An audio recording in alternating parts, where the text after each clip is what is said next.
My top 3 Christmas gift recommendations would be disinfectants, scented candles, and scents by Maine Mendoza. And you can get everything from Bench. Merry Christmas!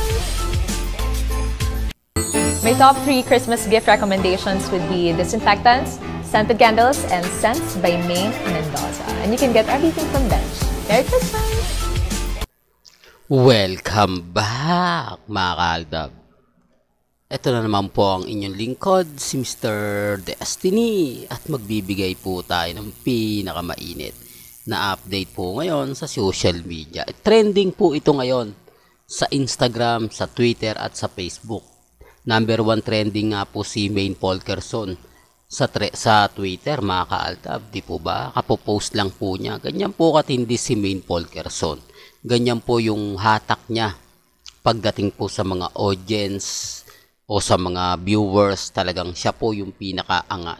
Kaya nga po maraming nagmamahal, maraming sumusuporta. Although sinasabi ng iba na kumbaga bihira na lang siyang lumabas o bihira na lang siya makitang kumbaga kumakain sa labas, ang laki na nga po raw ng pagbabago.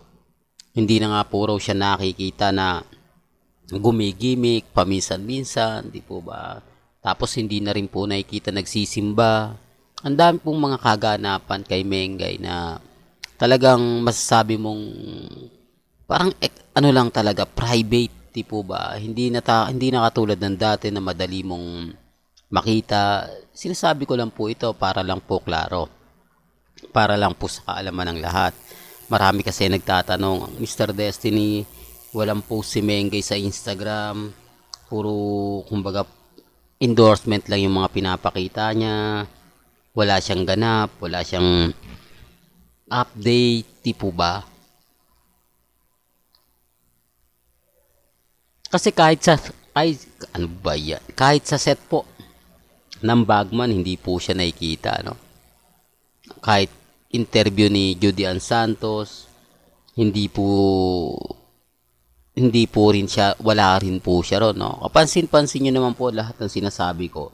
Umaayon dapat to sa mga army, pero wala eh. Di po ba? Kaya nga po ako nagtataka, bakit, kumbaga, ngayon lang to pinopost ni Mengay, gayong matagal na po itong kinunan.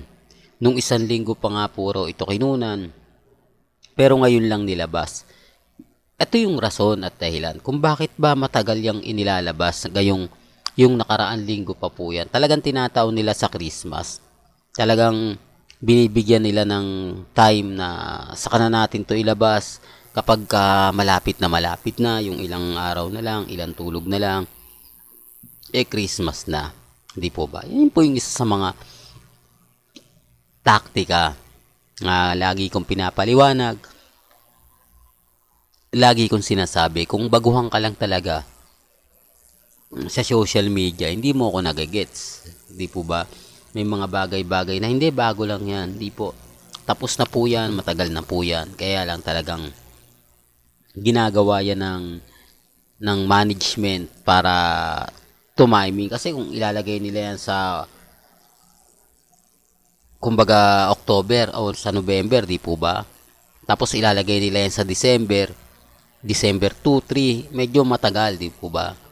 Kaya ang taktika nila, bago mag-December 16, o lagpas ng December 16, doon na nila inilalabas. Para nga po mainit at talagang pinagpepiestahan po sa social media, di po ba? Ganun naman po talaga eh. Kaya nga po ako nagtataka sa mga sinasabi ng iba, pahayag ng iba, di po ba? Relax lang po kayo.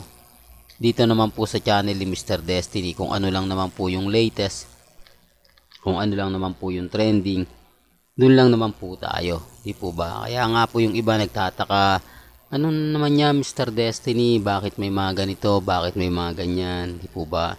Kaya relax lang po kayo. Gaya nga po ng sinabi natin patungkol kay Miles, di po ba, nakakuha nyo agad yung punto ko. Well, salamat po sa mga nakaintindi agad-agad, sa mga mambabash o sa mga bitter sa akin. Okay lang naman po yan. Normal lang naman po yung mga sinasabi nyo. Kaya lang syempre kahit papaano mapapaisip din po kayo. Di po ba? Na may mga bagay-bagay na oo nga Mr. Destiny, si Miles ganito ganyan, si Miles merong ano, di po ba? Pero kumbaga depende na lang yan sa sasabihin nila. Depende na lang yan sa mga taong magre-react at magkokomento. Ang sa akin lang naman po, ang importante lang naman po dito ay yung mga ganap. Di po ba kung pinag-uusapan, doon lang po tayo magta-topic. Pero pag hindi naman siya pinag-uusapan, hindi naman po natin kumbaga binibigyan pansin. Pero kapag matindi na, ibang usapan na yon mga kaaldab. Siyempre doon tayo po focus. Yun ang pag-uusapan po natin. Yan naman po yung kagandahan nyo po dito sa channel ni Mr. Destiny. Lahat po ng mga update na gusto nyo pong mapanood, mapakinggan, lahat ng mga kaganapan, pabor man o hindi, kailangan updated po kayo. Kailangan lahat ng mga kaganapan, alam po ninyo. Hindi po ba taliwas sa mga sinasabi, taliwas sa mga komento. Yun lang naman po yung maganda rin. At yun naman po yung masasabi natin 101%. Kaya nga po iba talaga kapag ka-updated kayo. Iba talaga kapag dumarating yung point na mas marami ang sumisimpatya. Gaya nga po ng mga pinapaliwanag natin, lagi natin sinasabi na etong channel ni Mr. Destiny, 101% updated po tayo. Ano man po yung mga nababasa ninyo, napapanood po ninyo, relax lang. Di po ba? Sabi ko nga po sa inyo, pwedeng sabihin nilang ganito, po pwedeng sabihin nilang ganito, ganun. Lahat po ng mga impormasyong gusto po nilang malaman, na andito lang naman po sa channel natin. Basta't nag-trending siya, nag-viral siya, pinag-uusapan siya, dun tayo. Di po ba? Tapos kung ano-ano po yung mga sinasabi kay Mengay, na hindi maganda, damay si Alden, maghanap po kayo ng resibo. Kumbaga, maglabas kayo ng pruweba. Gaya po natin mga kaaldab. Hindi po tayo nagsasabi na ganito yung sinabi ni Mengay, ganito yung sinabi ni Alden, na wala po akong pruweba. Madali lang magsabi ng ganon, di po ba? Depende na lang sa mga maniniwala. Depende na lang sa mga taong, kumbaga, magkokomento. Pero pag wala pong ebidensya, hindi ko po talaga yan nilalabas. Kasi alam ko, hinahanapan nila ako ng butas eh. Sasabihin ako, hindi naman totoo yan. Wala naman sinabing ganyan si Maine. Wala naman sinabing ganyan si Alden Richards. Ikaw lang yung gumagawa niyan. Ang tagal kong nag-aano sa social media pero hindi ko yan nakita. O, di po ba? Yung tipong ganon. Na kapag nag-update tayo, hanapan ka talaga. Yung tipong gigisahin ka para lang makita nila. Yung tipong, naku, fake news naman. Halatang halata pa lang fake news na. Di po ba? Ganon po tayo. At talaga nag-iingat naman po tayo. Kasi, sabi ko nga po sa inyo, bantay sarado po tayo. Maraming nakatingin lagi, maraming nakatutok lagi. Di po ba? Tapos sasabihin nila ganito, ganyan, etc. etc. Relax lang.